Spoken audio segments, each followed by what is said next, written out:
Good. So let me clear Cosme's doubt. When this program runs, if you click on Show Program Data Memory, there you see these bytes, right? So these are, it shows the byte size. So we are giving for example, 4 bytes. That means 64 bits in size of this one line. Then the next 64, like that example. In reality, in simulation, just used only 8 bits in size, 8 bytes in size. Like first 8 byte, then next 8 byte, then next 8 byte, the next 8 byte. So as soon as the programs are executed, each data will be loaded into 1 byte size. So the program counter holds the address of next byte here. Okay. So in this example, in memory location, instruction memory, first instruction at 0 byte, second one at the 6th byte, next one at the 12 byte, means every instruction is loaded at 6 bytes away. So program counter adds 0 plus 6 is 6, 6 plus 6 is 12. And if you add another instruction, suppose, let me just use one more add instruction that will load into the next byte. And so on. So it gives the next instruction addresses. So the overall data path looks like this figure. In the implementation, program counter connected to the instruction memory connected to the register file, okay, and register file connected to the ALU connected to the data memory, okay, ALU output path 1 is connected to register memory, data memory path is connected back to the register memory. Okay, so here it checks for ALU, there are multiple inputs are there for ALU. One is register file, one is immediate value. So second input can be from register file, or second input can be the immediate value. So there are two possibilities. So the multiplexer is used to select the correct input. Similarly, the data here, the ALU output for arithmetic operations will write back into registers is 1 in data port, or the data is reading for move instruction, data is reading from this memory and writing into these registers. So there are two inputs. So another multiplexer is selected based on the operation. Right? Second, for arithmetic operations, the instructions will be executed sequentially. So this ALU is given as an input to the PC. But for the branch instructions, like jump instruction, which we have seen, then jump instruction is current instruction address plus the target address is another input. So there are two inputs paths to PC, so one more multiplexer is used. So total 3 multiplexers will be used. Is that make sense? Why these multiplexers are used?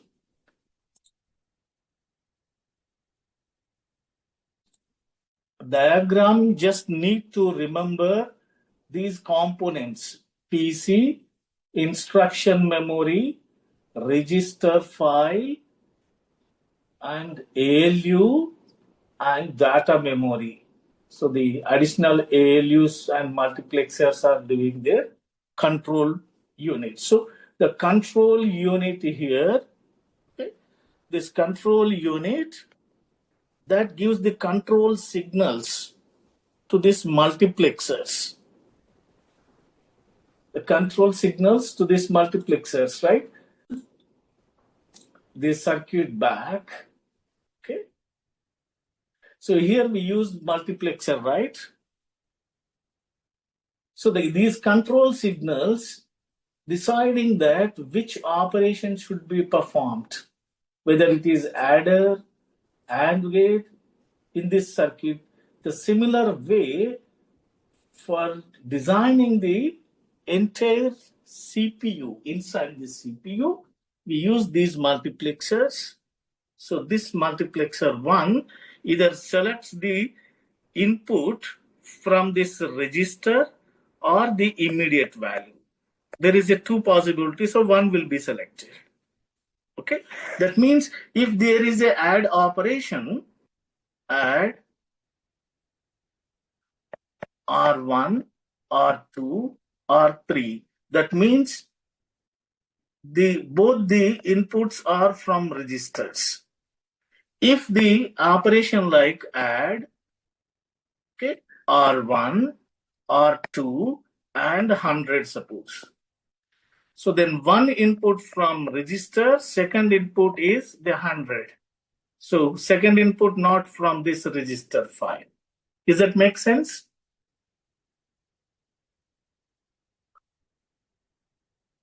Okay. Yeah. So the next one is, in this operation add